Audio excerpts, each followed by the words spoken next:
Good morning, everyone. Welcome to Delta Entertainment. I am your host, Lincoln Kenobi, and today we have another article that we are going to be talking about. So here we go. Dragon Age: The Veilguard peak concurrent player counts top out at 89,418 in its first weekend. Show game is not a breakout success. Veilguard came out last week, which was on Friday, I believe, or was it? Yeah, Friday it came out. And the first weekend, a lot of people had fits with the game. There's people still playing the game. So the player count went a little up and then they went back down. So let's see the total. Let's see what we got. Okay, so as of right now, the total count was 89,418 players in the past 16 hours. 24 hours was still 89,000. And now people are playing at 34,293. So as you can see in the charts, it went up, went down, went up, went down, went up, and went down. So that was the weekend.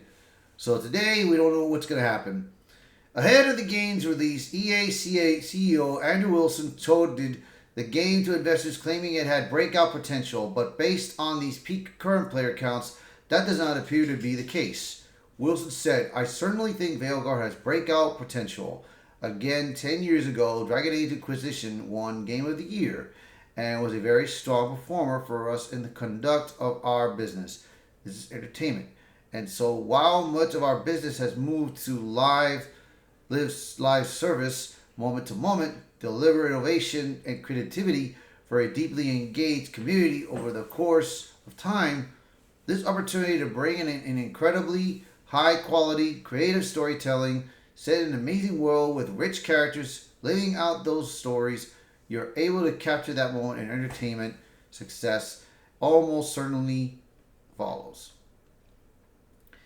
He explained, and we see that in the context of movies, and we're seeing in the context of TV seasons, and we see in the context of video games, when we think about what we have with Veilguard right now, we have a storied studio in BioWare. We have a storied IP in Dragon Age.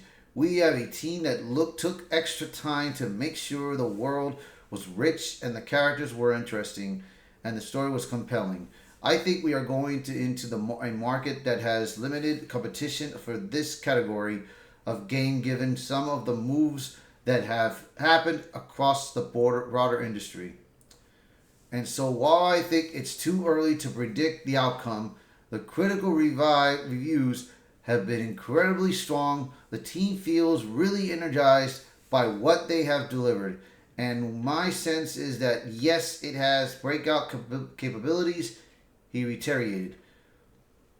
That breakout potentially quickly fizzled throughout the weekend as SteamDB only peaked at 89,418 concurrent players as noted above. That is a far cry from the other concurrent releases that did see breakout, including Warhammer 40,000, that's Space Marine 2, which had a peak concurrent of 225,690. Black Myth Wukong, its peak concurrent count was 2.4 million, and it released in August. And then, of course, Veilguard, the game had a high peak concurrent player count in the past 24 hours. Then, and yeah, that was it. I mean, see, right now with Veilguard that came out at 24 hours, it had 110,000. So that still isn't good, because I mean, Black Myth Wukong beat it still. If you compare the game breakout success from the past couple years, it's very obvious that Dragon Age Veilguard is not a hit. Elden Ring hit a peak current player count of 953,426 when it released in February. That's 2 years ago. And then Baldur's Gate, it hit a concurrent count of 875,343, and it released last year in August. So, I mean, it still isn't a damn success. Former World of Warcraft team, led by Mark Curran, aka Grubbs, shared his professional opinion that the game's poor concurrent players count for AAA indicate that the game is underperforming on the game's release day when it only hit a peak concurrent of 70,414. Here is why this is concerning and how I feel Dragon Age is already underperforming. Next, he explained it's to California isn't online yet, but people joining earlier are leaving the game, or you would see the curve stack more. It's more about session time. Long-form RPGs tend to have really long session times versus, say, first-person shooter games. But we're not seeing that here. People are logging off after a relatively short amount of time. You would expect that East Coast would still be playing as California came online, but they are not. This means session times are low, perhaps 2 to 3 hours, which for an RPG or launch day is not great. There is no cumulative effect here as East Coast plays and West Coast joins them. He then speculated it may mean players tried it and got tired of it early.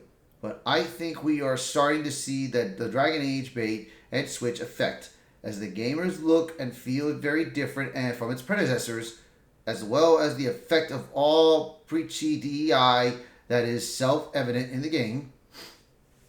When you have AAA games with some much smaller publishers doing 300,000K or so, money guys are going to ask what they are spending so much more for.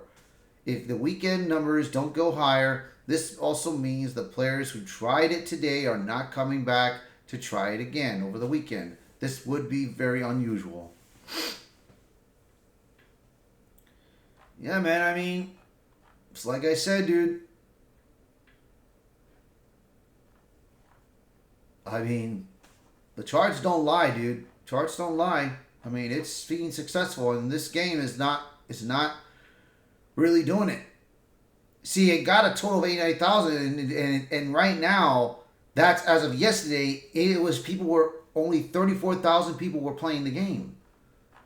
That's not good. A lot of people, but that's still not good. But hey, time will tell how this game will perform, which I doubt it's going to perform very well. So you guys let me know in the comments what you guys think. Thank you for watching this channel. I hope you enjoyed the video.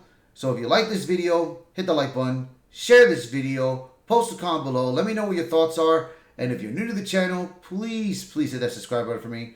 All right, guys. You guys have a wonderful day. Bye for now.